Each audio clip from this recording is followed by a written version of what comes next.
de gloire en gloire, de gloire en gloire, de gloire en gloire, tu m'amènes de gloire en gloire, de gloire en même si je ne comprends pas, Seigneur, je chante ce chant par la foi. Oh, tu m'amènes de gloire en gloire, de gloire en gloire. Oh, de gloire en gloire, de gloire en gloire, de gloire en gloire. Tu m'amènes de gloire en gloire, de gloire en gloire.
Ta Bible avec moi dans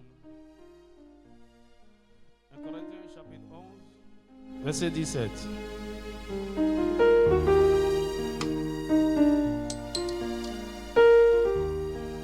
1 Corinthiens chapitre 11, verset 17.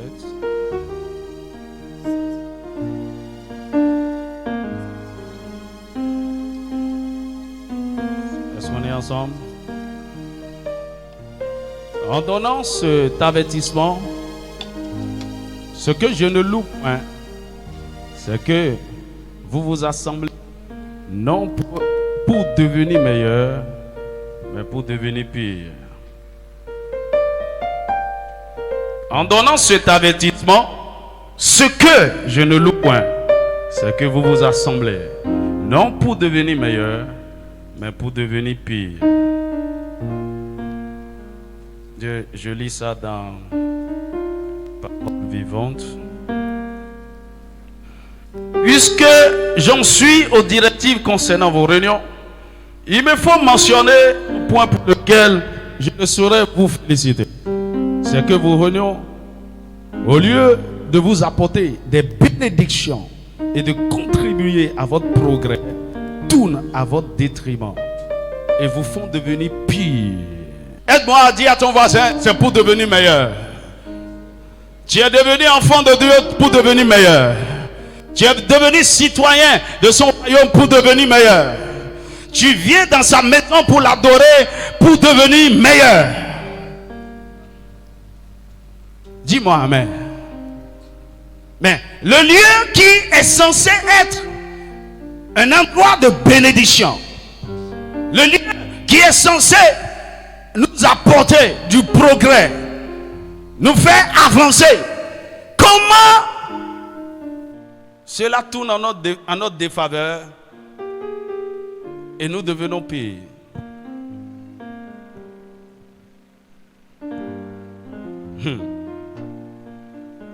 Vous savez, lorsque vous ne connaissez pas le but de quelque chose, non seulement vous allez en abuser, et deuxièmement, vous n'allez pas en jouir. Peut-être on t'invite à une réunion Tu ne sais même pas quel est le but de la réunion, pourquoi les gens sont réunis. Et toi aussi, tu te présentes, tu vas perdre ton temps et tu ne jouiras de rien. Alors, il est important que nous reprécisons certaines choses. Si on avait le temps, on allait poser la question à chacun. Pourquoi es-tu ici ce matin?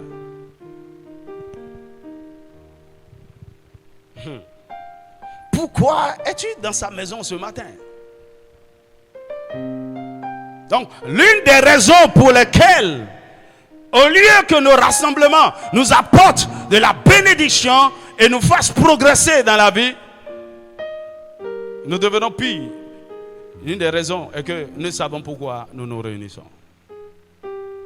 Nous passons à côté totalement du but. Alors, de façon ramassée, pourquoi nous venons à l'église? Pour adorer. Pourquoi les enfants de Dieu ont l'obligation de se réunir? Premièrement, nous venons parce que nous voulons rencontrer Dieu. Nous voulons communier avec Dieu. Nous voulons l'adorer. Nous sommes venus dans sa maison, c'est pour le rencontrer lui, premièrement.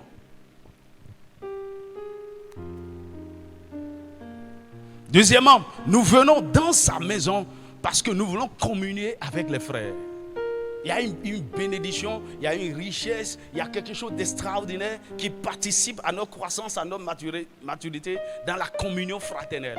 Le fait d'être ensemble avec les frères, de louer avec les frères, d'adorer ensemble, de prier ensemble, d'exercer notre foi ensemble. Il y a quelque chose que ça fait que vous ne pouvez retrouver nulle part ailleurs.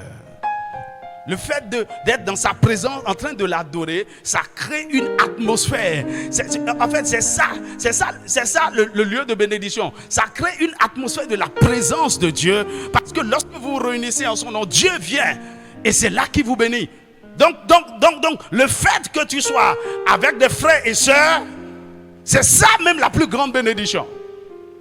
Donc, c'est pourquoi c'est différent. Tu peux être à la maison en train de me suivre en direct. C'est différent que d'être dans ma présence, de me voir face à face, d'être assis à côté de ton frère. Pendant qu'on est en train de dire certaines choses, tu peux toucher ton voisin et dire, ah, cette parole-là, ça fait toute une différence. On peut se tenir par la main, on peut prier ensemble. Parfois, il y a des regards qu'on se jette l'un à l'autre. À des moments donnés, ça parle, ça dit certaines choses. On aime la communion fraternelle, on aime les frères. Et écoutez, lorsque vous êtes vraiment un vrai chrétien, vous ne pouvez pas vous éloigner de la communion fraternelle et faire des semaines, des mois sans venir à l'église et être à l'aise. Vous n'êtes pas converti, vous êtes païen.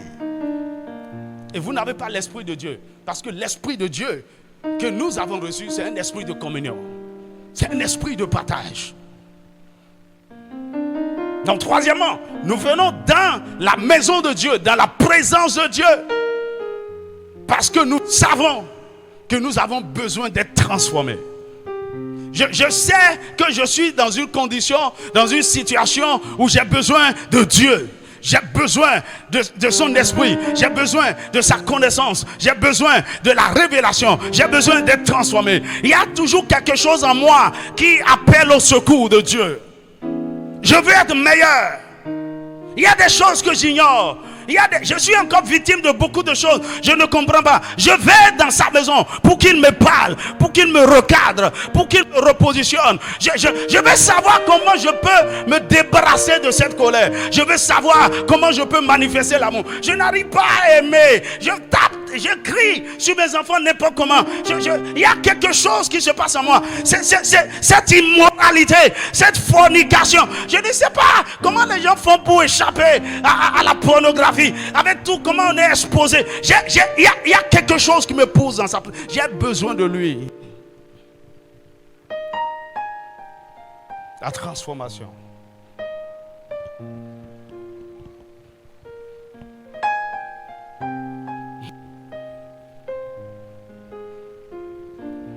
La quatrième raison, c'est pour le servir. Je viens pour le servir. Je viens pour le servir. Nous sommes ici, différentes personnes. ont servi et sont en train de servir à différents endroits. Et ils ont eu, leur bénédiction se trouve, leur joie se trouve dans le fait de servir. En ce moment même, tu es assis confortablement. Il y a beaucoup de gens qui travaillent pour que nous ayons un culte agréable, pour que tu entendes confortablement ma voix. Dis-moi Amen. Je viens pour servir. C'est pourquoi, écoute-moi bien, tu n'es pas encore vraiment ancré, établi dans la famille de Dieu si tu ne fais rien dans sa maison. Si ton énergie, tes ressources, tes capacités n'aident pas à faire progresser cette œuvre et tu es juste un visiteur, tu viens t'asseoir, il y a quelque chose qui va toujours te manquer. Il y a une dimension de maturité que nous atteignons seulement en servant. Et la raison pour laquelle beaucoup de gens s'ennuient à un moment donné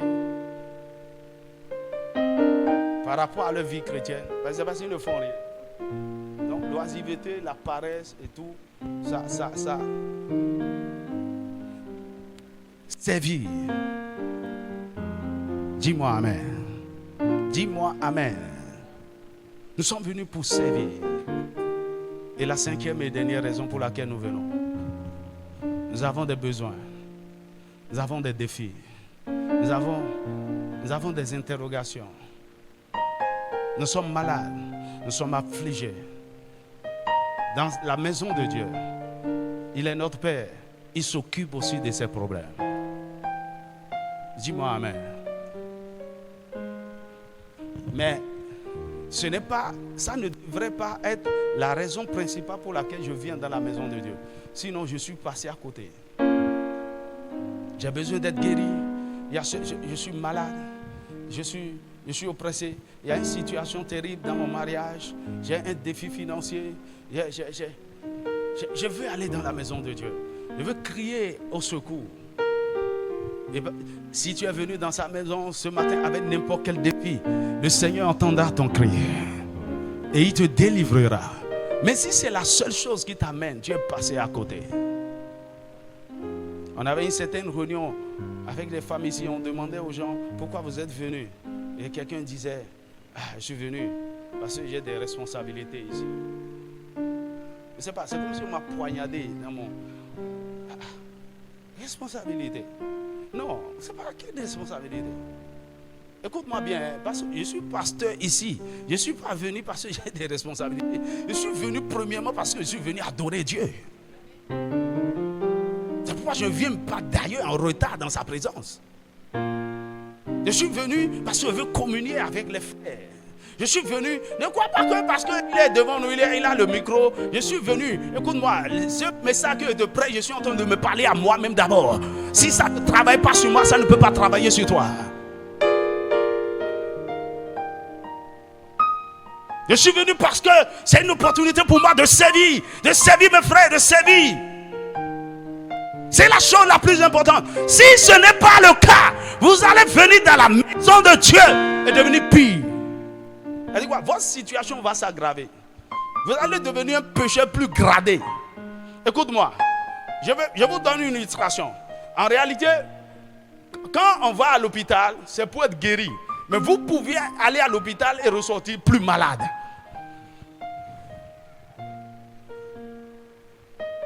Pour des raisons, je ne veux pas énumérer.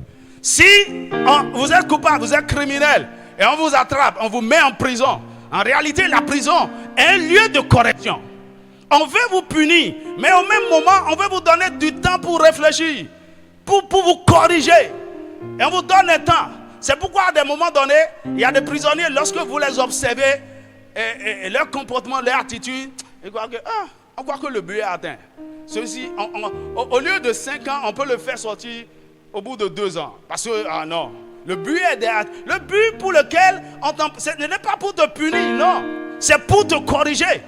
La prison est avant tout la maison de correction. Pour que, d'abord, normalement, pour que tu puisses purger tes peines. Mais c'est pour que tu puisses sortir un homme meilleur. Mais est-ce que vous savez, les gens entrent en prison, mais c'est maintenant qu'ils deviennent plus dangereux. Aïe. en prison. Ils rencontrent toutes sortes de... C'est maintenant qu'ils apprennent des choses. Il y avait même un chef de gang qui cherchait à rencontrer depuis. Sa renommée l'avait précédé. Il cherchait à le voir, mais ils se sont rencontrés en prison. Il dit, je vais apprendre. Cette affaire de gars là, comment toi tu fais? On ne t'attrapait pas. Et maintenant, il compte les jours pour sortir. Non pas parce qu'il veut devenir un meilleur citoyen, parce qu'il est devenu plus dangereux. De la même manière, nous venons au Seigneur. Le but, c'est pour devenir de meilleurs citoyens. Une bénédiction pour notre société. Mais écoute-moi, si tu passes à côté du but, tu seras pire. Ta condition ne changera pas vraiment. Et je prie que cela ne soit pas ton cas. Dis-moi amen. Donc le fait de dire que je suis enfant de Dieu, je suis né de nouveau, je vais à l'église, je suis à la mission de l'aigle, ça ne veut rien dire. Tu peux même servir dans les départements, être dans la chorale, être intercesseur. Écoute, si tu ne comprends pas pourquoi nous venons dans sa présence, et c'est ça qui est ta poursuite, tu vas passer à côté et les années vont passer, rien ne changera dans ta vie. Écoute, je suis pasteur, je parle, ce que je vous dis, ce n'est pas seulement les Écritures. Je ne vous parle pas expérience. Parce qu'à des moments donnés, je pose des questions par rapport à la vie des gens. Il y en a même, en priant pour lui, je ne comprends pas. Il dit, celui-là même, il n'est même pas né de nouveau, il n'est même pas converti. C'est un vrai religieux, il vient dans ma maison juste pour lui. Et puis, quand c'est comme ça, à un moment donné, ce n'est pas un problème pour vous de retourner dans le monde. Parce que de toute façon, vous n'étiez même pas vraiment dans la maison de Dieu. Aide-moi, dis encore à ton voisin, c'est pour devenir meilleur. On dit, tu es ici dans sa maison pour devenir meilleur. Dis-moi un vrai amen. Alors, en dehors du but pour lequel nous nous réunissons, il est important que nous comprenions quelle est la mission globale de l'Église. Dieu a livré son Fils pour nous. Jésus a versé son sang pour que nous soyons sauvés. Juste pour nous. Juste pour que nous nous sentons bien, à l'aise et tout. Non, il y a une mission qui nous a confiée. En réalité, nous sommes une armée. Nous sommes une ambassade. Nous sommes une agence de délivrance. Une agence de conquête. Nous sommes là pour quelque chose qui n'a rien à voir avec nous, mais avec celui qui nous a créés, qui nous a recréés, qui nous a mis sur la terre. Hey, on va revenir sur ça là, après. Parce qu'il y a quelque chose qui se passe dans l'église aujourd'hui. Ça me fait mal, ça me fait pleurer. Et si on continue comme ça, écoutez, l'église sera tellement faible. L'église, malgré tout ce que Dieu a investi en nous, pour que nous soyons les meilleurs, nous serons toujours les derniers. Parce que nous n'avons pas réellement compris pourquoi. Pourquoi Dieu nous a sauvés. Pourquoi il nous a appelés. Vous savez, celui qui est en train de dire ces paroles, c'est l'apôtre Paul. Et quand vous connaissez l'histoire de l'apôtre Paul, c'est normal qu'il essaie, en fait, qu'il soit choqué et étonné de l'attitude des Corinthiens. Ok? D'abord, parlons des Corinthiens. Quand vous lisez 1 Corinthiens 1, la Bible dit, Paul est en train de parler de, il dit, voici des gens qui ils ne manquent de rien en ce qui concerne la connaissance et les dons. Les dons du Saint-Esprit, ils ont la connaissance, je veux dire, enfin, s'ils ont une certaine connaissance, disons la connaissance de la grâce. De ce que la grâce de Dieu a fait pour eux, de ce que Christ a accompli pour eux, leur identité en Christ, les privilèges, les droits, les honneurs qu'ils ont en Christ. Ils ont une connaissance de ça, mais en réalité ils n'ont pas une connaissance de la vérité. Ou bien pour mieux parler, ils n'ont réellement pas eu une révélation correcte. Ils ont une certaine connaissance. Et ils ont des dons spirituels. Ils parlent en langue. Ils ont des révélations. Il y a des paroles de connaissance. Il y a des prophètes parmi eux. Ils voient. Pas dit, vous ne manquez de rien, vous avez tout. Mieux, Corinthe est une ville de commerce, une ville prospère. Les gens avaient l'argent. Mais quand vous venez au chapitre 3 de 1 Corinthiens, Paul se plaignait de leur immaturité. Il dit, vous êtes des Chanel, des bébés spirituels. Et c'est pourquoi il y a en vous, parmi vous, des disputes, des divisions, des rivalités, des conflits. Les gens en train de dire, nous sommes pour Paul, je suis pour Apollos, je suis pour Pierre, il dit, vous êtes des enfants. Il dit, il y a même des choses, il a envie de vous dire, mais vous ne pouvez pas comprendre. Vous êtes des bébés spirituels, des Chanel. Et quand vous allez au chapitre 5, il se plaint du désordre qu'il y avait dans cette même église. Ok? Au point où il y a de l'immoralité, de la fornication, au point même où il y avait un frère qui a pris la femme de son père.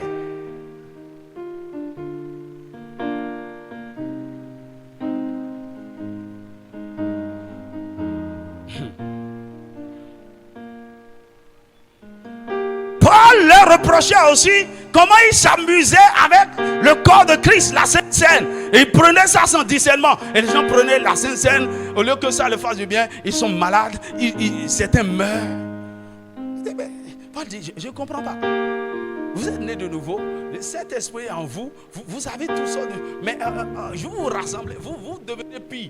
En fait, il a dit au chapitre 5 là, il dit le genre de désordre, d'impudicité qu'il y a au milieu de vous, on ne trouve même pas ça dans le monde.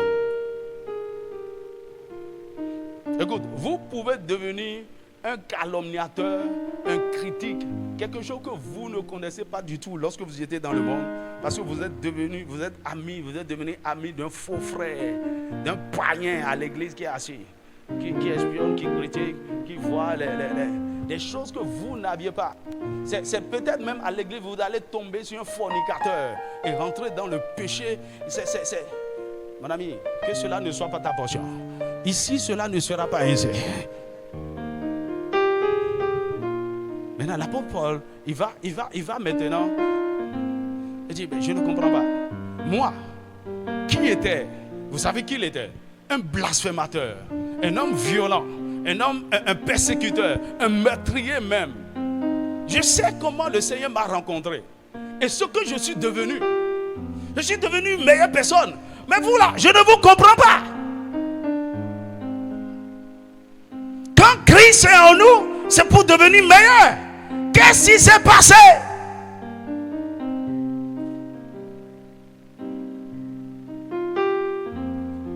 Lisons un peu le témoignage de Paul.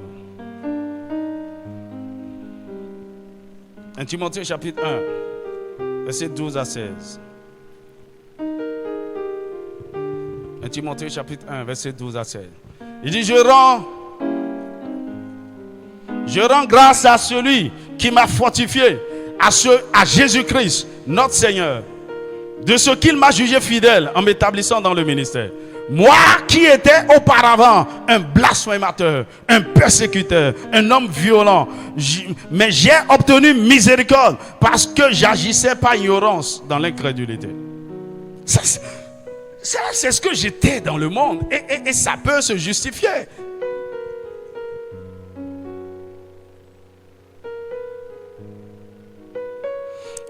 Verset 14, il dit, et par la grâce de notre Seigneur, et la grâce de notre Seigneur a surabondé avec la foi et l'amour qui est en Jésus-Christ. C'est une parole certaine et entièrement digne d'être reçue. Que Jésus-Christ est venu dans le monde pour sauver les pécheurs, dont je suis le premier. J'étais le premier d'entre eux. Mais, dis avec moi, mais, j'ai obtenu miséricorde, afin que Jésus-Christ fasse voir en moi le premier toute sa longanimité, pour que je serve des hommes à ceux qui croiraient en lui pour la vie éternelle. L'apôtre Paul reconnaît avoir été le premier des pécheurs, mais le Seigneur lui a fait grâce. Il a trouvé miséricorde. Et Christ l'a transformé au point où il est devenu un exemple, un modèle pour tous les chrétiens. En fait, il était si transformé. Il manifestait si bien la nature de Christ qu'au point que lui-même, il pouvait dire dans 1 Corinthiens chapitre 11, verset 1, il dit, soyez mes imitateurs, comme je le suis moi-même de Christ. Ah mais c'est très fort, hein, quand un homme puisse dire ça. Soyez mes imitateurs. Est-ce que tu peux dire ça même en tant que parent, il faut me suivre. Fais ce que je fais. Tu dis ça à tes enfants. Tu dis à tes amis, suis-moi. Suis-moi, imite-moi. Il était conscient de ce qu'il est devenu vraiment en Christ. Il pouvait aussi dire à son fils Timothée, dans 2 Timothée chapitre 3, 2 Timothée chapitre 3, versets 10 à 11 et verset 14. Il dit, pour toi, tu as suivi de près mon enseignement, ma conduite, mes projets, ma foi, ma douceur, mon amour, ma constance. Paul était conscient des qualités, des capacités, des vertus de Christ qui étaient en lui.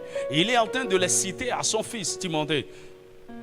Tu as suivi de près, non pas seulement mon enseignement, mais ma conduite, mes projets, ma foi, ma douceur, mon amour, ma constance, mes persécutions, mes souffrances. Tu as vu toutes ces choses. Au verset 14, il dit, maintenant toi, demeure dans les choses que tu as apprises et reconnues certaines. Donc tu les as apprises de moi. Ma vie a été une épître pour toi. Maintenant, il dit, sachant de qui tu les as apprises. L'amour. Ma vie, j'étais appris l'amour, la douceur, la bonne conduite et toutes ces choses.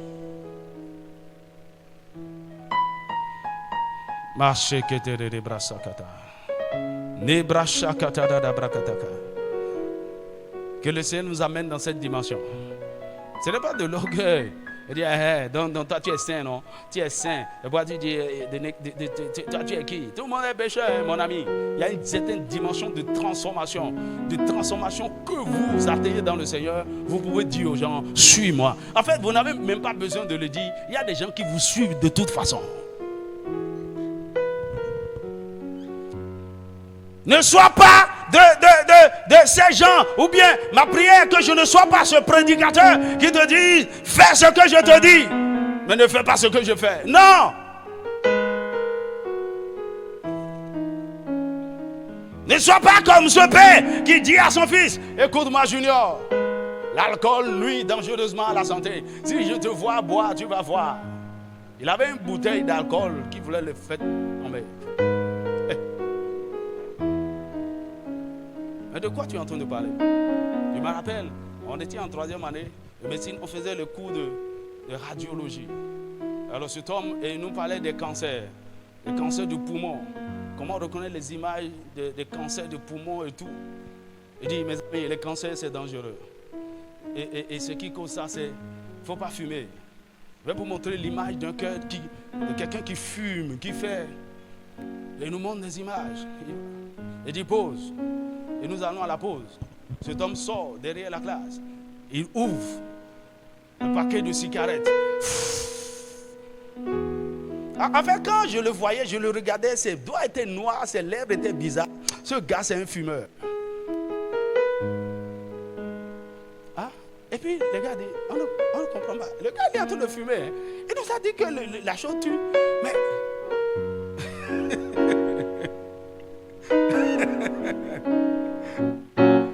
Fais ce que je te dis. Que ta vie devienne un modèle. Que les gens peuvent copier et peuvent suivre. Dis-moi un vrai amen. Dis-moi un vrai amen.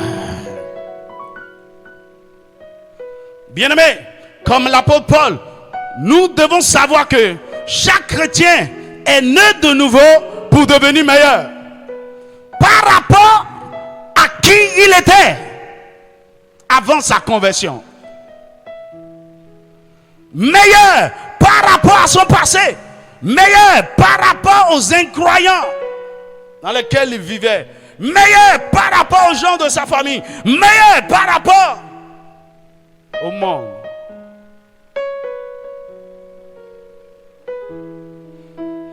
Nous ne devons pas devenir pire. C'est une insulte pour la croix. Il doit y avoir une différence nette entre ce que vous étiez hier et ce que vous êtes aujourd'hui. Et il doit y avoir une différence entre ce que vous allez manifester dans 2 ans, dans 3 ans, par rapport à ce que vous êtes aujourd'hui. Parce que nous allons toujours de gloire en gloire. Dis-moi Amen. L'apôtre Paul dit encore quelque chose dans 1 Corinthiens, chapitre 6. Tu es avec moi, versets 9 à 11. Il dit, ne savez-vous pas que les injustes n'hériteront point le royaume de Dieu? Ne vous y trompez pas, ni les débauchés, ni les idolâtres, ni les adultères, ni les efféminés, ni les homosexuels, ni les voleurs, ni les cupides, ni les ivrognes, ni les outrageux, ni les ravisseurs n'hériteront le royaume de Dieu. Verset 11, il dit, et c'est là ce que vous étiez, quelques-uns d'entre vous. C'est ce qu'on était. On doit parler de ça au passé. C'est ce qu'on était. Il dit, mais vous avez été lavés. Oh, aide-moi à dire à ton voisin, tu as été lavé par le sang de Jésus. Il dit, mais vous avez été lavés. Vous avez été sanctifiés. Vous avez été justifiés. Ce n'est pas que vous serez. Vous avez été lavés. Vous étiez sales, souillés. Le sang de Jésus vous a lavés. Il ne nous a pas seulement lavés. Il nous a justifiés. Il nous a sanctifiés. C'est-à-dire quoi? Il nous a mis à part. Il nous a séparés des pécheurs. Il nous a... Comment il va dire? Il nous a donné une identité à part. Sanctifié. Désormais, tu es fils de Dieu. Désormais, tu es enfant de Dieu. Désormais, tu es différent. Il dit, mais aussi, il nous a justifiés. Il nous a déclarés justes. Il nous a acquittés de tout péché. Et en nous justifiant, il nous a communiqué une vertu, la justice de Dieu, qui est la capacité divine en nous pour faire ce qui est juste. Dis-moi Amen. Donc, un chrétien est une nouvelle création. C'est quelqu'un qui est passé de la mort à la vie. C'est quelqu'un qui a quitté les ténèbres pour la lumière. Le royaume de Satan pour le royaume de Dieu. C'est quelqu'un qui est désormais participant de la nature divine. Ça, c'est des versets, je ne veux pas citer. Je suis en train de citer des Écritures. Alors, cet état, ces déclarations résument en quelque sorte notre état spirituel. Et ce nouvel état spirituel nous donne la capacité surnaturelle, les vertus, les droits. D'ailleurs, le Saint-Esprit en nous, c'est tout l'avantage d'une nouvelle vie, d'une meilleure vie. Et donc, toutes ces choses que nous devenons, toutes ces vertus, de la justice de Dieu, de la grâce de Dieu en nous, de l'onction de Dieu, de la vie de Dieu agissant en nous, nous met dans une position où il n'y a rien à faire, nous ne pouvons que devenir meilleurs. Dis-moi Amen. Écoutez, devenir enfant de Dieu, ce n'est pas se joindre à une religion. Vous n'avez aucune idée de ce que Jésus a fait sur vous. Il ne vous a pas pris seulement dit aujourd'hui, je veux que tu te joignes à l'église. Non, il y a un travail qui a été fait sur vous par le sang de Jésus, par le Saint-Esprit. C'est là que vous avez été déclaré enfant de Dieu. Et tu t'es réjoui même quand tu as ressenti dans ton cœur cette joie du salut. Quand tu as eu ce témoignage intérieur que désormais que tu es enfant de Dieu. Et mieux, tu as été baptisé du Saint-Esprit. Écoute, mais comment se fait-il que ta vie n'a pas changé? Tu es toujours resté tel que tu étais. Mieux, devenu pire qu'avant. C'est inadmissible, c'est une aberration. Et l'une des raisons, c'est ce que j'ai dit précédemment. On ne sait pas pourquoi on est devenu enfant de Dieu. Mais le Seigneur nous accordera la grâce de nous ouvrir les yeux sur ces réalités. Dis-moi Amen. Oh, je n'attends pas ton Amen. En réalité, notre but ultime en devenant chrétien est de ressembler à Christ. La Bible dit dans Romains chapitre 8 verset 29, car ceux qu'il a connus d'avance, il les a aussi prédestinés à être semblables. Prédestinés.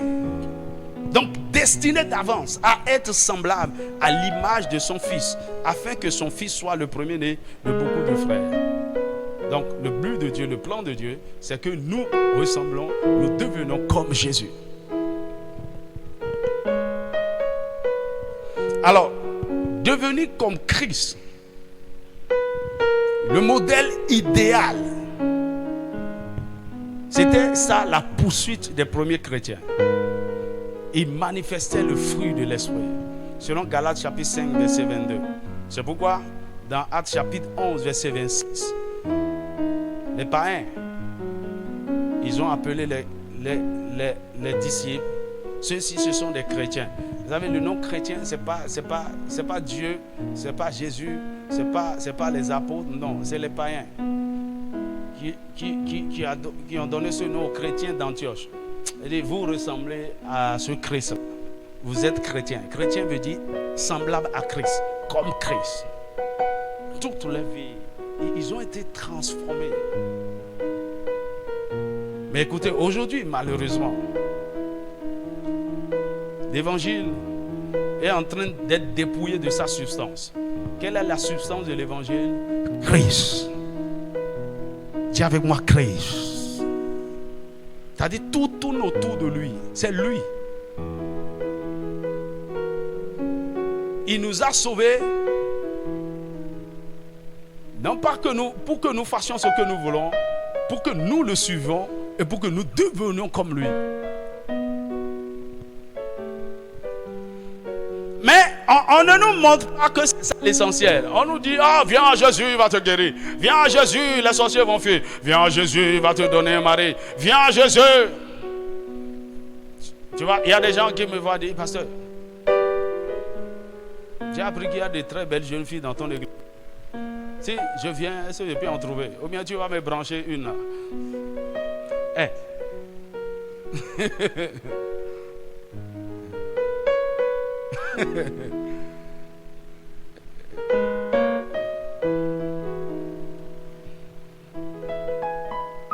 Écoute, tu ris. Il y a des gens ici, c'est toute leur préoccupation. D'ailleurs, c'est toute la prière qu'ils ont fait la nuit.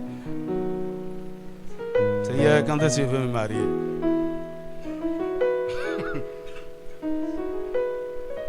Est-ce que tu veux te marier? Oublie le mariage. Il ne faut plus jamais prier par rapport à ça. Alors tu vas te marier. Je te donne une sagesse. Seigneur, quand vous savez, ces choses-là, ça fait partie du package du salut. Et quand nous suivons réellement le Seigneur, le moment vient, c'est Dieu lui-même qui il prend femme, il nous donne. Aujourd'hui, là, tu vas te marier by force, by fire. Tu étais en train de chercher. Il dit, et Dieu est là, il dit, il y a une soeur là qui vient cette dernière temps à l'église. Est-ce que tu l'as remarqué? Sa démarche. Sa démarche est bon. C'est ta convoitise qui va te tuer.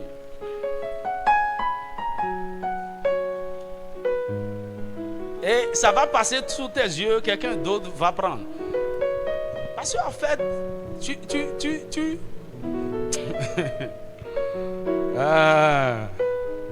Écoutez, l'église est devenue quoi? L'église est remplie de plus en plus d'incroyants. D'incroyants, hein? Ils n'ont jamais rencontré Jésus. Ils sont à la quête du pain, de l'eau. Ils sont des bébés spirituels Chanel. Il y a une soeur qui visitait ici. Un jour, je lui ai demandé, mais pourquoi tu viens à l'église? Il dit, c'est la musique, hein, la façon dont vous louez. Non, moi j'aime ça. J'aime l'ambiance. Et vous savez ce qui m'a choqué? 2 fois, on était allé baptiser les gens. Elle nous a conduits jusqu'à l'eau. Je pensais qu'elle voulait se faire baptiser. Elle dit, non, moi je ne suis pas prêt. C'est elle qui va même accompagner. C'est ton tour. Il faut entrer dans l'eau là-bas. Elle-même. Elle a quitté ici après. Quelques années après, elle m'a envoyé un message. Elle dit, pasteur, maintenant il veut me baptiser. Elle dit, pasteur, tu es venu baptiser. C'est pas moi. C'est pas de la religion. Elle m'a demandé à ton voisin, es-tu réellement enfant de Dieu? Es-tu né de nouveau? Demande-lui. Pourquoi tu as peur? Demande-lui, touche-le. Dis, est-ce que tu es chrétien?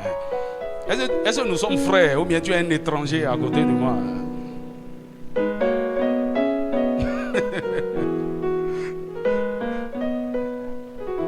y a une différence entre rencontrer Jésus et rencontrer ses bénédictions, rencontrer ses miracles, ou même rencontrer le Saint-Esprit. C'est Jésus qui sauve. Tu dois le rencontrer.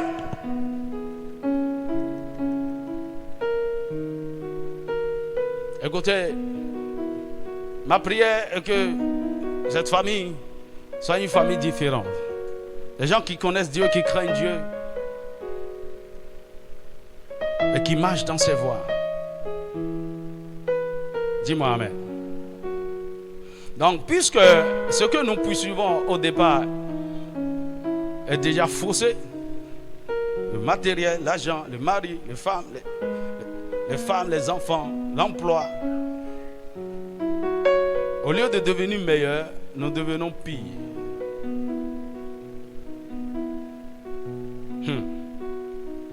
On voit dans des églises des choses qu'on ne peut même pas mentionner dans le monde. C'est comme si l'église est devenue un centre de maraboutage, où chacun vient juste voir le marabout. Et marabout, il y a un homme qui me plaît là. C'est vrai, il est marié, mais il me plaît trop, je vais l'arracher. Le marabout dit, hein? Oh, il n'y a pas de problème. On va faire quelques sacrifices. Est-ce que tu as l'argent? Ça va te coûter un peu, l'argent n'est pas un problème. Hein? Je veux détruire le foyer de quelqu'un d'autre. Ce n'est pas un centre de maraboutage. Hein? Écoute, un jour, il y a quelques années, quelqu'un est venu me voir dans mon bureau. Il a dit, Seigneur, et il dit, pasteur, tiens. Il voit, c'est une feuille, il y a des noms, beaucoup de noms, je ne sais plus combien, mais c'est beaucoup. Et il me dit, pasteur, c'est le nom, c'est la liste complète de tous mes ennemis.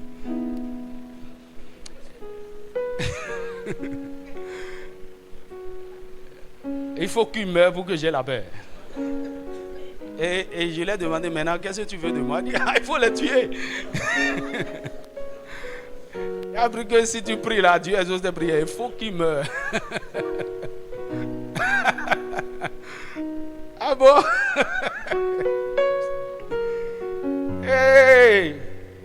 Il faut qu'il meure. Vous savez, j'ai appris récemment, il est mort. Ses ennemis l'ont tué. Ils l'ont eu finalement.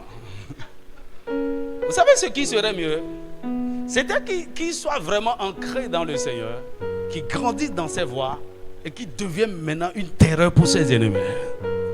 Il devient vraiment ancré dans le Seigneur, bâti. Écoutez, on nous a appris toutes sortes de choses. Hey, mes ennemis vont mourir, la guerre spirituelle. Voilà, qui est en train de prier et tu envoies le feu sur les sorciers?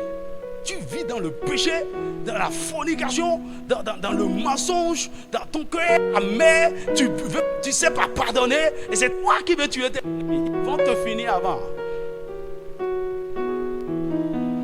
La chose la plus importante, c'est je suis enfant de Dieu. J'ai le Saint-Esprit en moi. Je travaille sur moi pour être transformé, pour être semblable à Christ. Personne ne peut... Écoutez, est-ce que vous savez, le fait même de rester entre les mains du Saint-Esprit et d'être transformé, c'est déjà une guerre spirituelle. Et vous remportez beaucoup de victoires là.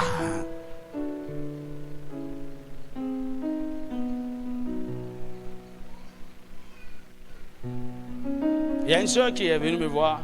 Elle a présenté une situation. J'ai dit, vraiment, hein.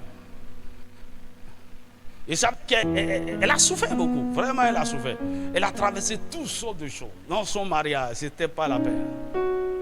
Elle a failli mourir. C'est la miséricorde de Dieu qui l'a maintenue en vie. Maintenant, elle est venue me présenter une situation. Vous voyez, littéralement, elle est dans une guerre. Et dans la guerre, dans cette guerre spirituelle, on l'a déjà pris en otage. Elle a des attaques la nuit, toutes sortes de choses. Maintenant, quand elle est venue me parler de ces choses, normalement, quand vous voyez une attaque, en tant qu'un bon guerrier comme moi, c'est quoi? Ma soeur, ne t'en fais pas. Il faut les contre-attaquer. mon ami, quand il parlait, je disais, Saint-Esprit, qu'est-ce qu'il faut faire? Et Saint-Esprit m'a dit, il faut qu'elle sorte de là. Écoutez, les sorciers l'ont déjà entre les mains comme ça. Il faut, ça suffit que, c'est-à-dire, ils ont juste le temps de finir avec elle. Comment tu vas te lever? Ah, au nom de Jésus, la fille de Jésus, je t'arrache.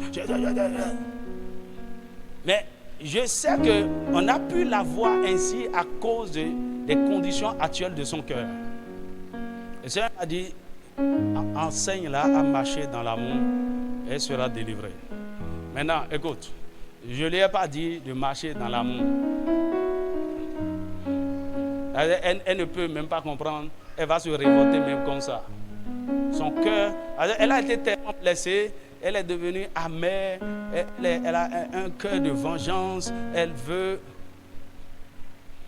Et Saint-Esprit me dit, c'est à cause de l'état de son cœur que l'ennemi a pu avoir assez. Son cœur est rempli de colère, de vengeance, d'amertume, de frustration. C'est pourquoi ils ont pu l'avoir. Si tu peux l'aider à faire sortir ces choses de son cœur, elle sera délivrée. Mais je lui ai dit, non, elle s'attendait à ce que, bon, tu vois, parfois quand les gens viennent comme ça, ils disent, ah, on va prier. Ah, tu vois, je dis, tu sais, on ne va pas prier. Il dit, non, on ne va pas prier, mais le Seigneur va te délivrer. Tu sais ce que tu vas faire? Je ne te demande pas de pardonner. Ces gens-là, ce qu'ils ont fait là, on ne pardonne pas. Il dit, ok. Mais ce que tu vas faire, tu es trop blessé. Est-ce que tu n'as pas mal? Il dit, si tu peux rentrer dans mon cœur là, ça saigne. Il dit, je vois. Maintenant, ce que tu fais, tu vas faire cette prière. Tu vas dire, Saint-Esprit, guéris mes blessures. Pense mes douleurs. Ôte cette douleur et remplis mon cœur de ton amour. Elle va dire c'est tout. Il a dit oui. Tu vas faire ça pendant plusieurs semaines. Tu vas voir. Il dit ce que j'ai dit là, il a dit il faut laisser ça. Ça là, moi je m'en occupe. Il dit non, tu vas t'en occuper. Il a dit oui. Je m'en suis occupé de rien.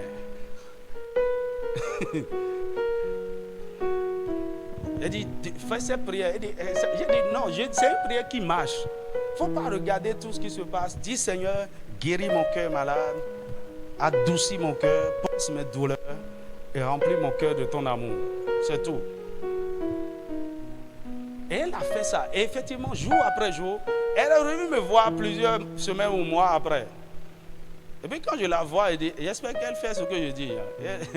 Elle fait ce que je lui ai dit. Elle a fait effectivement. Elle dit, dès la première semaine, elle a commencé cette prière. Le Seigneur la ramène dans le règne spirituel. Et puis, de façon séquentielle et successive, le Seigneur lui montrait les étapes de sa délivrance. Comment elle sortait des liens, comment même ceux qui les attaquaient, c'est elle qui les attaque maintenant. C'est ceux-là qui fuient. Elle dit, je ne comprends pas. Mais je ne combats pas, non. Lorsque vous établissez l'amour de Dieu en vous, c'est la plus grande forme de combat. Dis-moi amen. Et ensuite, je lui ai dit, quand elle est venue, il a dit maintenant, tu n'as plus mal, non? Ok. Maintenant, tu vas pardonner. C'était plus un problème. Il a dit, tous ceux qui t'ont fait mal, écris le nom.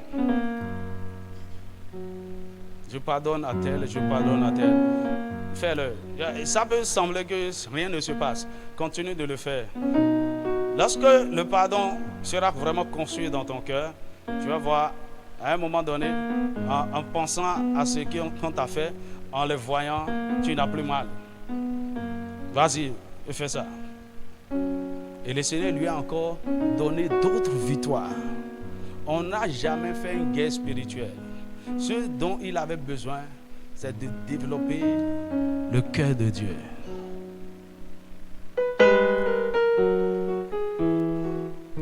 Dis-moi amen. Dis-moi amen. Est-ce que je suis en train de parler à quelqu'un? Dis-moi un vrai amen. Donc parfois, écoute-moi, ce qui t'arrive là, cette stagnation, ce blocage, c'est parce que tu as des choses de Satan entre tes mains. fais n'importe quelle prière, il va t'avoir, il ne va pas partir. Il y a quelque chose dans ton cœur. Jésus a dit, le prince de ce monde est venu, il n'a rien trouvé en moi. Il faut qu'à un moment donné, Satan vient, il fouille ta vie, il regarde, il dit, ah, il n'y a plus rien. C'est fini, il ne peut plus t'oppresser. Il ne peut plus. Que le Seigneur t'accorde la grâce.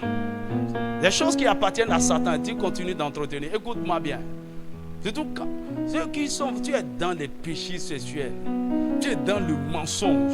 C'est à toi seul et à toi-même que tu es en train de faire du mal.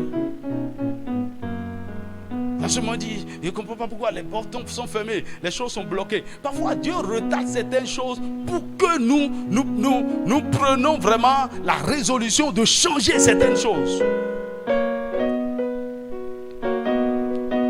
Dis-moi amen. Oh, est-ce que je parle à la caméra? Dis-moi un vrai amen. Dis-moi un vrai amen. Écoutez-moi. En vérité, votre personne est plus importante aux yeux de Dieu que vos possessions. Votre être est plus précieux que vos avoirs. Ce que tu es en train de devenir entre les mains de Dieu, c'est plus important pour lui. Ça réjouit plus son cœur que maintenant j'ai un boulot, maintenant je vais me marier. Mon ami, Dieu s'intéresse beaucoup plus à ce que nous allons devenir en Christ plutôt qu'à ce que nous pouvons obtenir de lui. Parce que la finalité de notre destination après la mort est soit l'enfer ou le paradis. Et ceci est déterminé par qui nous sommes et non pas ce que nous avons. Quand tu meurs et puis on te dit, mon frère, c'est le jour de jugement, il n'y a pas de problème. Je vais vous montrer mes diplômes, je vais vous montrer mes 3 beaux enfants, je vais vous montrer comment ma femme est belle, comment quelqu'un qui a une femme belle comme ça peut aller en affaire. Je vais vous montrer comment je vais vous montrer mes voitures, ma maison. On s'en fout de tout ça. C'est qui tu es. Est-ce que quelqu'un me suit? La manifestation de la vie de Dieu en toi est plus importante que les bienfaits de Dieu dans ta vie. Je le répète. La manifestation de la vie de Dieu en toi est plus importante que la manifestation des bienfaits de Dieu dans ta vie. La vie de Dieu en toi te confère la nature de Dieu. Et tu reflètes le caractère de Dieu. Mais tu peux jouir des bienfaits de Dieu dans ta vie sans que sa vie ne se manifeste ou bien affecte le reste de toute ton existence. Alors la question ici, c'est quoi? Est-ce que tu es en train de devenir meilleur depuis que tu as cru? Est-ce que tu es en train de devenir meilleur depuis que tu as cru? En fait, au fond, dans ton cœur, est-ce que tu es convaincu que tu es enfant de Dieu?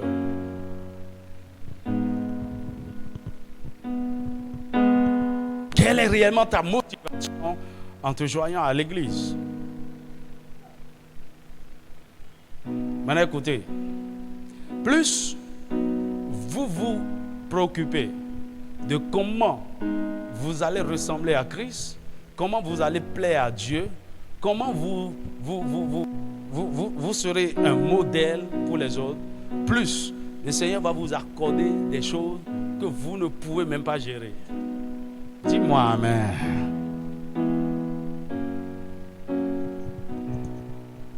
Il va te bénir toi-même, tu seras surpris. Il y a une dimension de bénédiction, de prospérité que la vie de sainteté amène dans votre vie.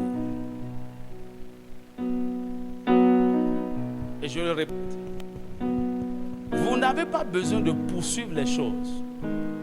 C'est ce que vous êtes en train de devenir qui attire les bonnes choses dans votre vie.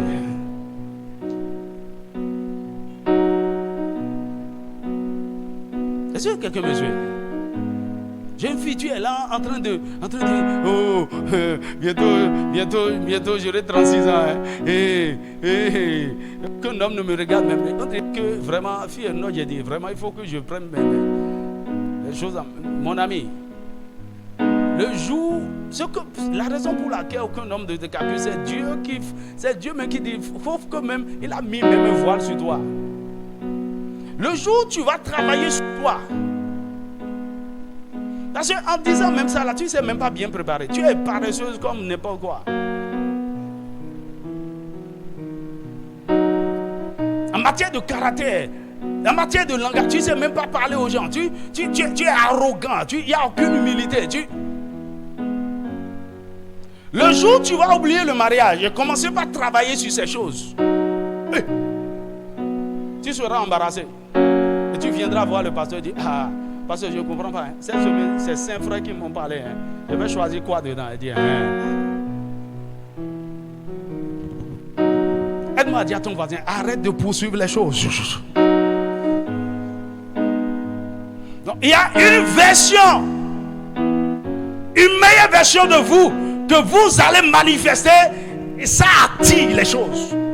Au même moment où ça attire de bonnes choses, ça repousse, éloigne de vous de mauvaises choses. De mauvais amis, de mauvaises compagnies, les mauvais, tout. Et vous serez surpris. Et votre vie, à un moment donné, vous allez dire, mais qu'est-ce qui se passe? On dirait que c'est maintenant que Dieu s'est souvenu de moi, mon ami. Dieu est avec toi depuis toutes ces années. C'est toi-même qui fait que les choses sont en train de tourner en rond.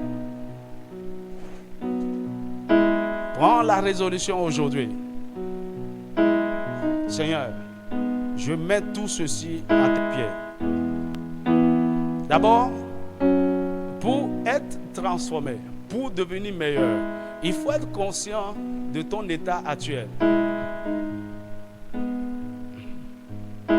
Mais avant, c'est que tu es sûr que tu es enfant de Dieu. Ça commence par là. Si tu n'as pas la conviction que tu es né de Dieu, il ne faut pas chercher à être meilleur, rien ne changera. Parce que l'instrument qui apporte ce changement n'est pas en toi, c'est le Saint-Esprit. Dis-moi amen. Maintenant, mais du moment où tu es conscient que tu es né de Dieu, assieds-toi maintenant et dis, où est-ce que j'en suis? Fais le bilan. Si tu quittes ici maintenant, entre à la maison, soyons sérieux. Est-ce que ça va? Est-ce que je change? Est-ce que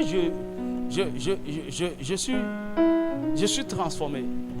Depuis que je dis je suis enfant de Dieu, je vais à l'église, j'en suis où?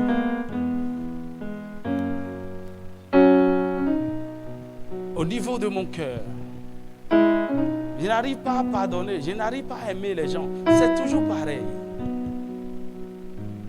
J'ai des péchés secrets dans mon cœur, je ne peux pas m'en débarrasser, je suis toujours dedans. Sois honnête un jour, ce jour avec toi-même. Ou bien, il y a eu quelques progrès, mais vraiment, fondamentalement, rien n'a changé. Alors, si tu te retrouves dans cette condition et tu t'humilies devant le Seigneur, il va t'aider. Dis-moi amen. Maintenant, là, pendant que tu te retrouves et tu vois que, c'est terrible, hein, mais comment je vais faire cette chose? Tu es déjà dans une bonne position. Mais écoute-moi, ce n'est pas toi qui vas faire quelque chose. Amen. Tout ce que le médecin te demande, c'est de venir à l'hôpital parce que tu es conscient que tu es malade et que tu es disposé à être traité. Maintenant, celui qui va faire le travail, c'est le Saint-Esprit. Mais avant qu'il ne fasse le travail, il y a une chose que tu dois faire. Tu dois prendre la résolution. Une ferme résolution. La décision qu'à partir d'aujourd'hui, tu veux vivre une vie digne d'un enfant de Dieu. Tu veux changer. De façon spécifique, même, tu peux même dire ça doit changer. Dans les 3 mois qui viennent, Maintenant, Pourquoi il faut faire ça? Dieu nous a donné le libre arbitre, la capacité de choisir. Aussi longtemps que nous ne prenons pas la résolution, nous-mêmes, nous n'avons pas décidé de changer certaines choses, rien ne changera. Parce que c'est après avoir décidé, après avoir pris la résolution.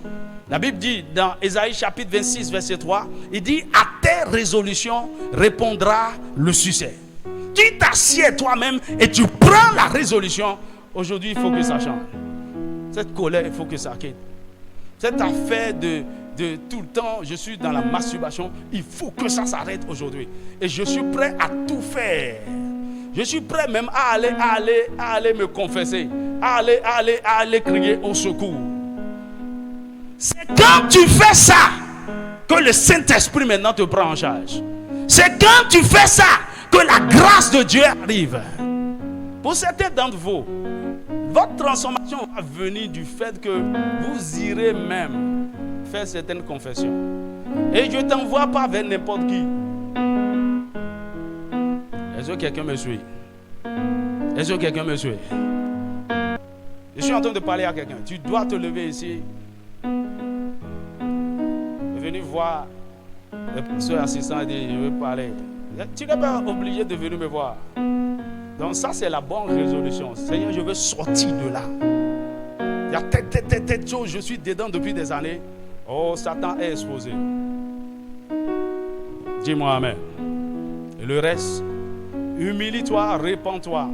La Bible dit: celui qui cache ses transgressions ne prospère point, mais celui qui les avoue et les délaisse obtient miséricorde.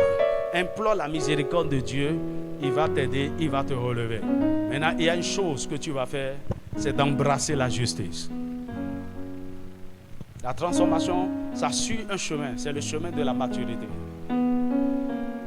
Pas la prière, pas la parole, pas les bonnes compagnies, pas les bonnes associations. Et parfois, il y a même des relations que tu dois couper, des gens que tu dois chasser de leur vie, des gens à qui tu dois dire: plus jamais, il ne faut plus mettre pied dans ma maison. Quand tu es résolu, il y a des compagnies de péché, tu dois couper, il doit être ferme. Et maintenant, dans notre cours de maturité, j'ai montré à ceux qui ont suivi le chemin de la maturité. C'est le seul. Emprunte ce chemin. Lorsque tu vas emprunter ce chemin, c'est un processus. Personne ne te transforme, personne ne devient mature, personne ne manifeste le caractère, la nature de Christ du jour au lendemain. C'est un processus. Mais jour après jour, toi-même, tu vas constater les changements, les progrès. Dis-moi amen. Et pour finir, je veux te dire ceci. Quand Paul dit: c'est pour devenir meilleur, ce n'est pas seulement en termes de caractère, en termes de vertu chrétienne, en termes de sainteté, en termes de moralité. Non. C'est dans tous les autres domaines. Dis-moi amen. C'est pour devenir meilleur en ce qui concerne ton mariage. C'est pour devenir meilleur en ce qui concerne tes études. Parce que tu as des avantages terribles. Tu as la grâce de Dieu avec toi. Tu as le Saint-Esprit. Tu as toutes sortes d'âmes avec toi. C'est pour devenir meilleur sur le plan financier. Pour devenir meilleur. Écoutez, le Saint-Esprit, c'est un esprit extraordinaire. Lorsqu'il entre en vous, à un moment donné, il commence par changer même votre habillement. Il commence par changer votre comment il va dire, votre manière de parler. Parce que c'est un esprit excellent. Il vous donne la sagesse extraordinaire pour gérer vos affaires, pour gérer vos ressources, pour développer des choses. Dans tous les domaines, vous devez devenir meilleur. Parce que vous avez le meilleur en vous. Sur le plan intellectuel, sur le plan financier, sur le plan académique, sur le plan tout ce que vous voulez. Dans votre famille, là, des gens ne se marient pas. Non. Tu dois faire la différence. Non seulement tu vas te marier, mais tu auras un beau mariage. Dis-moi un vrai amen. Des gens vont vous regarder, ils seront étonnés. Mais, attends, c'est le mariage là qui est... Comment tu aimes ta femme comme ça? Comment vous êtes toujours en train de... Ouais, on est... Nous, c'est pour devenir meilleur. On est devenu chrétien, c'est pour devenir meilleur. Meilleur. Parce que le Saint-Esprit Il est le meilleur. En fait, quand on parle de meilleur, je vous redéfinis, j'avais oublié ça. Le meilleur, c'est quoi? Le meilleur, c'est un comparatif de supériorité, de bon. Quand on dit meilleur, c'est toujours comparé à quelque chose. C'est ce qui l'emporte en bonté, en qualité, en valeur, en quantité, en compétence. Ça l'emporte. Quand on fait des comparaisons, ça l'emporte. En termes de bonté, en termes de qualité, en termes de valeur, en termes de quantité, en termes de compétence, il fait toute la différence. La Bible a dit même dans Malachie chapitre 3 verset 17 qu'il fera bien la différence entre celui qui le sait et celui qui ne le sait pas. Il doit y avoir une différence entre les ténèbres et la lumière, entre celui qui est enfant de Dieu et celui qui ne l'est pas. Dis-moi amen. Lorsqu'on compare, écoutez, il ne faut pas croire que le pécheur qui a l'argent, qui est dans le péché, en train de faire toutes sortes de choses, de manigances et tout, il est meilleur que toi. Non, il n'est pas meilleur. Dis-moi amen. Tu es en train de voler, de frauder pour avoir. Tu n'es en train de rien faire de sérieux.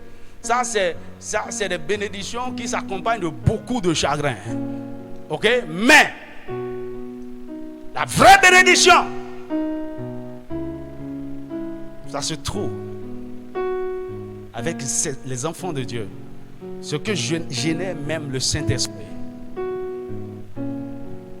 C'est pour être meilleur. Tes frères et soeurs ne sont pas convertis, ne connaissent pas le Seigneur. Tes parents ne sont pas convertis. Et c'est eux que tu vas voir pour leur dire de régler les problèmes de ton couple. Tu as une honte. En fait, il doit t'observer jusqu'à se dire oh non, sans pleurer. Nos Djidjola, il ne veut pas que quelqu'un le sache. Jusqu'à ce que. Mais comment vous faites? On vous a observé depuis ces 5 ans, depuis 8 ans, depuis 10 ans. Ouais, nous sommes meilleurs. Nous avons reçu quelque chose. Dis-moi amen. Dis-moi amen. C'est pour devenir meilleur. Les gens ne se marient pas, c'est des enfants hors mariage et tout. Non. Les gens vivent en concubinage, ils font toutes sortes de choses. Non. En ce qui nous concerne, on fait les choses normalement. C'est pour devenir meilleur. Parce que la grâce, la capacité de Dieu nous a été donnée. Il peut arriver que nous fassions des erreurs, mais cela ne doit pas être intentionnel. Et Dieu peut utiliser nos erreurs devant les gens du monde et transformer ça en miracle. Il dit, mais comment tu as fait? Parce que nous avons reconnu que nous sommes tombés et la grâce de Dieu nous a repositionnés. C'est pour devenir meilleur. Maintenant, écoute-moi bien. Si, en suivant Jésus, en étant fidèle, il semble que, parce que je dis bien, il semble que, parce que beaucoup de gens croient que progresser dans le Seigneur, avancer dans le Seigneur, c'est avoir l'argent, les choses matérielles. Non, ça n'a rien à voir. Le progrès dans le Seigneur est spirituel. La chose la plus importante que vous devez remarquer, lorsque vous voulez dire, est-ce que ça va? Est-ce que Dieu est avec vous? Est-ce que la présence de Dieu est avec vous? Quel est l'état de votre santé spirituelle? Si vous êtes en bonne santé spirituelle, vous êtes en train d'avancer. Dis-moi amen. Dis-moi un vrai amen. Tu n'as peut-être pas dormi, pas mangé pour dormir. Tu fais même des cauchemars. Le matin, tu te réveilles, tu pries, la présence de Dieu descend sur toi. Mon ami, tu es en train de faire du progrès. Tu es en train de méditer. C'est comme dans la semaine. Je me suis réveillé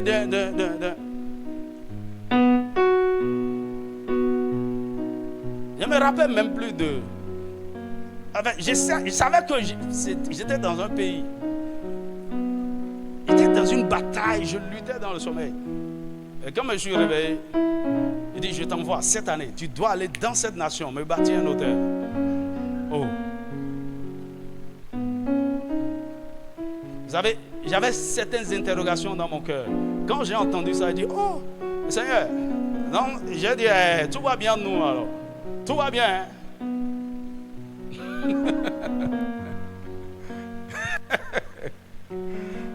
Le plus important, peu importe ce qui ne va pas dehors là. Si Dieu est avec moi, si tout va bien nous, c'est bon. Je n'ai pas à manger, il n'y a pas de problème. Dis-moi un vrai amen. Dis-moi un vrai amen. Dis-moi un vrai amen. Tu vois, il y a quelques dimanches, j'étais venu ici, on a prêché. J'avais fait un enseignement sur la foi. Et puis, il y avait un pasteur missionnaire qui est venu. À la fin du culte, il m'a rencontré, il s'est présenté. Il appartient à telle mission. Il est dans une organisation. Mais il était dans une organisation que je connaissais bien. Il dit, comment tu es venu? Il dit, il passait par ici hier, donc le samedi. Et le Seigneur lui a dit, viens ici. Demain, là, il faut que tu viennes ici. Je veux te parler. Il dit, c'est ce que le Seigneur m'a dit. C'est pourquoi je suis venu ce matin. Il dit, maintenant, quand tu es venu là, qu'est-ce qui s'est passé? On dirait que le Seigneur est fondé de comment. C'est du genre, de nous dormons, mettons-nous, et à il dit, j'avais tellement d'interrogations dans mon cœur par rapport à mon ministère, par rapport à faire ceci, par rapport. Il dit, parce que regarde mon carnet de notes. Il dit, j'ai eu les réponses à toutes mes questions. Tout. Tu me parles. On dirait que. Non, que Dieu te bénisse. Mon ami, peu importe ce qui se passe dans votre vie, autour de vous, si Dieu peut vous utiliser, vous êtes une bénédiction pour les gens. Vous êtes en train de progresser. Dis-moi amen. Et le reste, c'est une affaire de processus. Alléluia. Parce qu'en réalité, déjà en Christ, nous avons tout. Dis-moi amen. Écoutez, ne vous préoccupez pas du manger, du boire, de ceci, Écoute-moi bien, ici. C'est une affaire de temps. Vous allez voir. Quand je vous parlez d'argent, de richesse, vous serez étonnés. C'est une alliance avec cette mission. Mais le Seigneur, il nous attend. Parce qu'il y a des gens ici, si certains montants entrent dans leur main, ils sont perdus.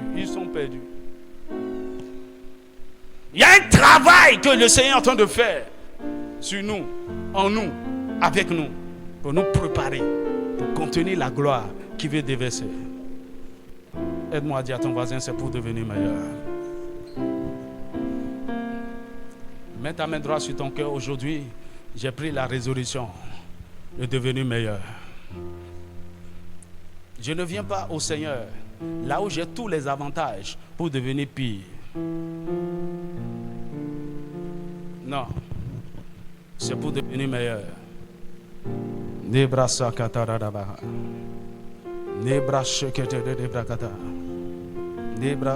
Oh, comment soit béni le Seigneur. Rends-lui grâce.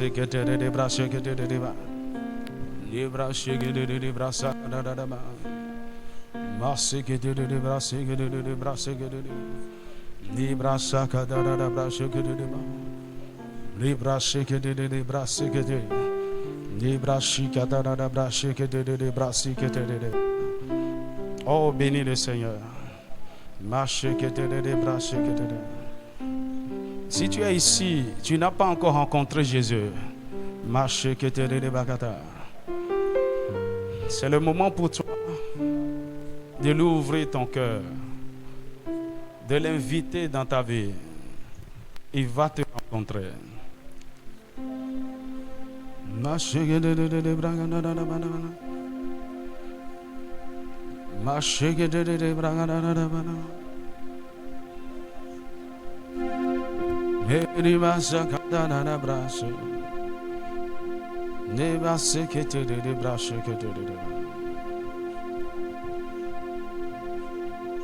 Tu es conscient que tu ne l'avais jamais rencontré.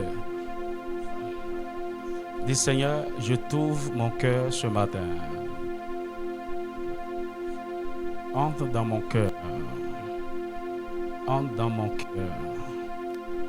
Entre dans mon cœur. Entre dans mon cœur. Je t'invite à être mon sauveur et mon Seigneur. Purifie-moi, lave-moi, sanctifie-moi, justifie-moi.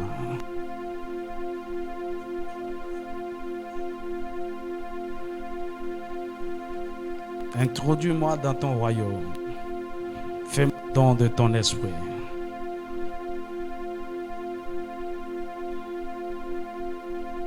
Seigneur, je veux t'appartenir.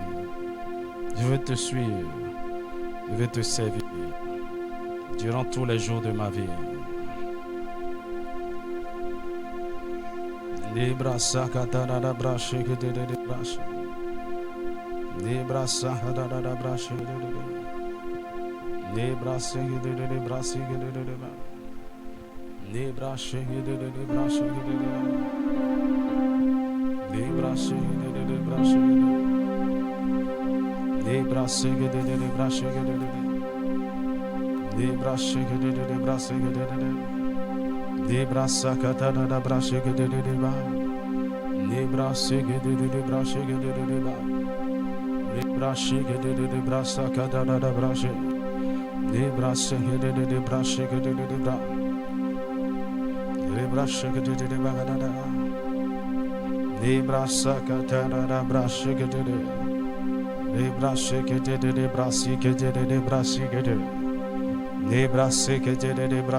Examine-toi dans sa présence.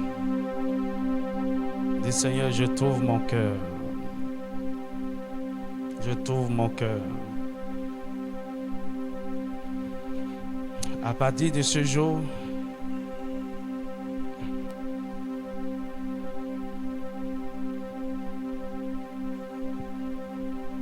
je veux prendre ma vie au sérieux avec toi.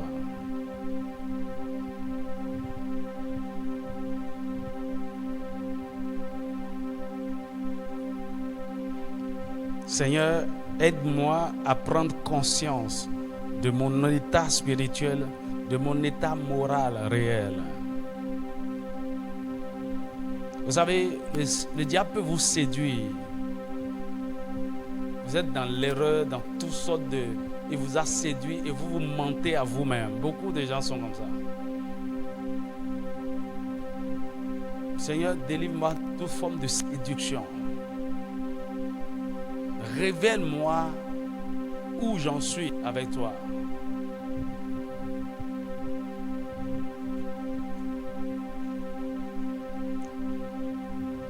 Est-ce que j'ai progressé? Ou bien je suis comme les Corinthiens? Vous pouvez être dans le Seigneur, il ne faut pas vous tromper. Ce n'est pas parce que vous avez certaines connaissances, le Seigneur vous utilise, vous avez certains dons, vous êtes un bébé spirituel qui, en réalité, vous ne progressez pas. Vous êtes dans la vie chrétienne, vous êtes dans la religion, parce que vous servez à l'église, vous êtes dans tel groupe. Ça n'a rien à voir avec votre vie personnelle. Rien du tout.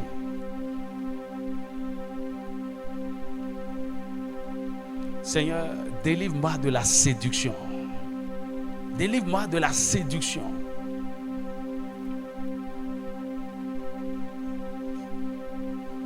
Ouvre mes yeux afin que je voie mon état réel.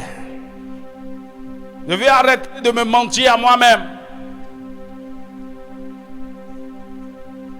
Parce qu'aujourd'hui, je veux me lever.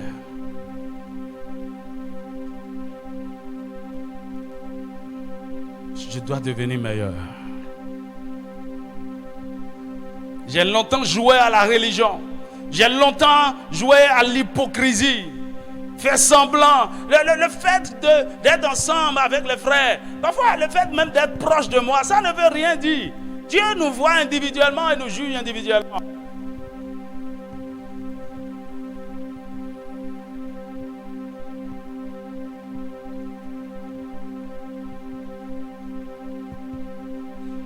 Seigneur, aide-moi. Et donne-moi la conviction du péché. Il faut que le Saint-Esprit vous convainc du péché. Vous convainc de votre état.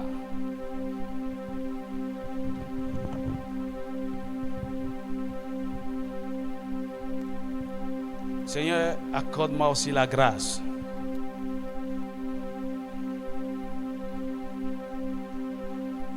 de prendre de bonnes résolutions à partir de ce jour, afin que tu m'aides à prendre un nouveau départ à partir de cette semaine.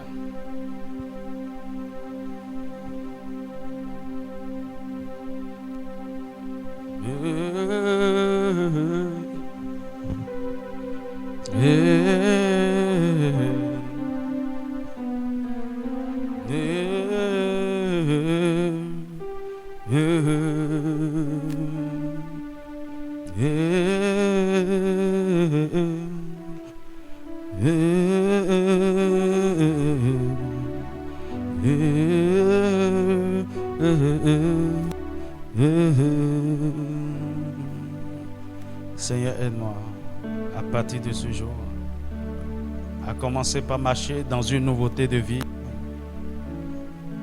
Aide-moi, aide-moi, aide-moi.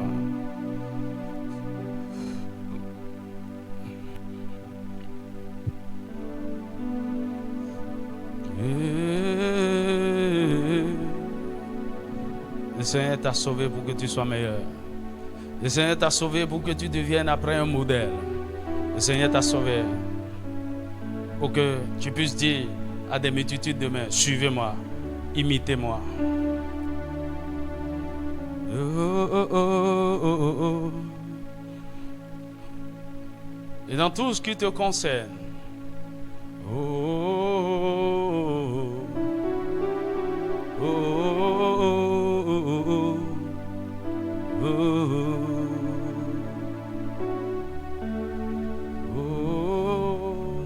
Jeune homme, prends de bonnes résolutions aujourd'hui. Prends de bonnes résolutions aujourd'hui.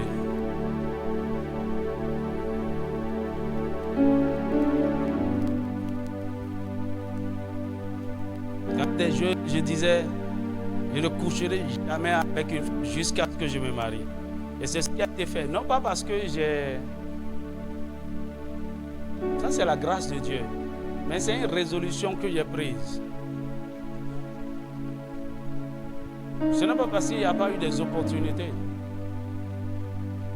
Il y a même des femmes qui ont juré qu'ils vont me faire tomber. Mais la grâce de Dieu vous soutiendra toujours. Allez jusqu'au bout. Être meilleur dans tout ce que vous faites. Ce n'est pas je vais être meilleur. Non, non, non. Nous avons toute la provision pour être meilleur. Tout ce qu'il faut pour faire la différence. Et lorsque tu es résolu à faire la différence, tu seras surpris de là où il peut t'emmener. Dans tous les domaines de ta vie, tu seras surpris. Il va t'élever, il va t'élever, il va t'élever. Joseph a eu l'opportunité de coucher avec la femme de Potiphar. Il a dit, mais comment puis-je faire une chose pareille? Non. Dans notre royaume, dans notre famille, il y a des choses qu'on n'accepte pas. Les gens jubilent. Quand j'étais jeune, ils viennent raconter leurs exploits sexuels. Il dit, telle fille, il dit, oh, je l'ai eu, oh, je l'ai tapé le week-end. Mon ami, on ne se glorifie pas dans le péché. Dans notre royaume, nous marchons dans la sainteté. Tu ne dois pas les suivre. C'est pour que tu ne sois pas comme eux que Dieu t'a fait sortir d'eux. Et dans tous les domaines de ta vie, on doit te voir à la fin dire vraiment, ton Dieu là, il est fort, il est puissant. Je prie que sa grâce descende sur toi ce matin. Je prie que sa grâce descende sur toi ce matin. Dans les domaines où tu as pris la résolution, tu as pris la décision, que sa grâce te localise ce matin. Reçois par la foi des capacités surnaturelles que tu n'avais jamais. Que la justice de Dieu devienne active en toi. Que la vie de Dieu devienne agissante en toi. Que le Saint-Esprit en toi se lève enfin pour accomplir son œuvre, son ministère de transformation, de guérison.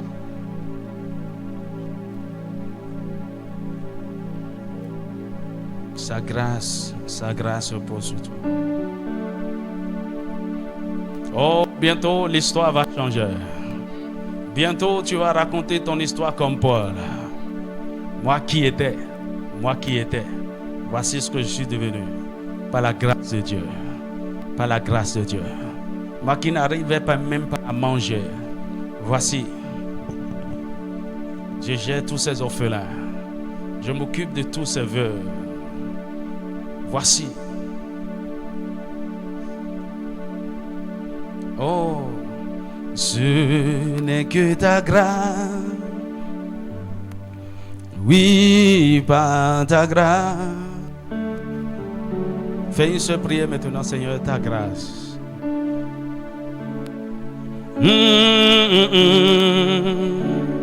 Ce n'est que ta grâce. Oui, par ta grâce. Tu m'as aimé par ton amour. Ce n'est que ta grâce. Oui, par ta grâce. Tu m'as aimé. Tu m'as choisi. Ce n'est que ta grâce. Oui, par ta grâce, tu m'as aimé par ton amour. Ce n'est que ta grâce. Oui, par ta grâce, tu m'as aimé. Tu m'as choisi. Ce n'est que ta grâce. Oui, par ta grâce. Tu m'as aimé par ton amour. Jésus, ce n'est que ta grâce. Ta grâce, oui, par ta grâce.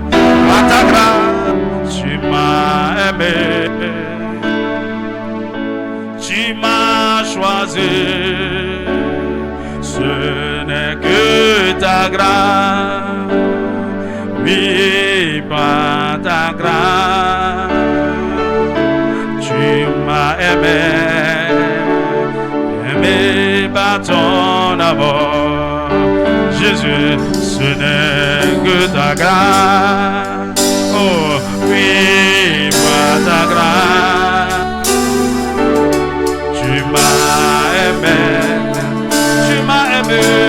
tu m'as choisi.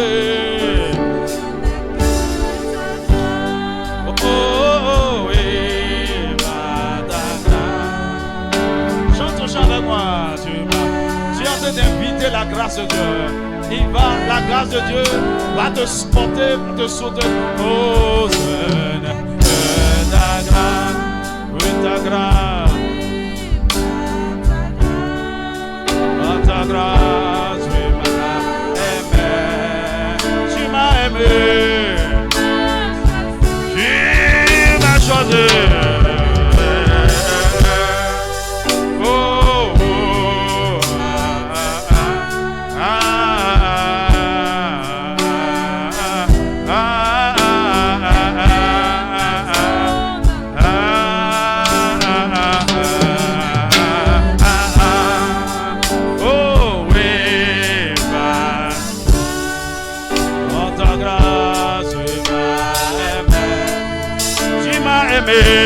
tu m'as choisi.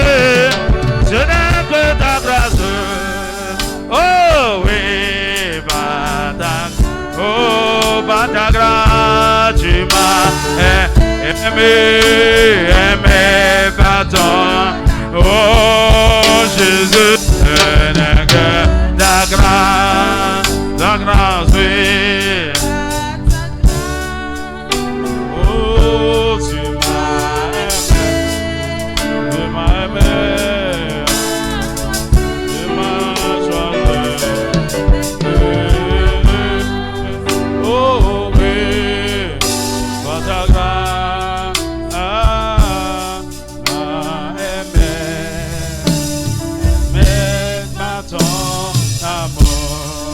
Acclame le Seigneur.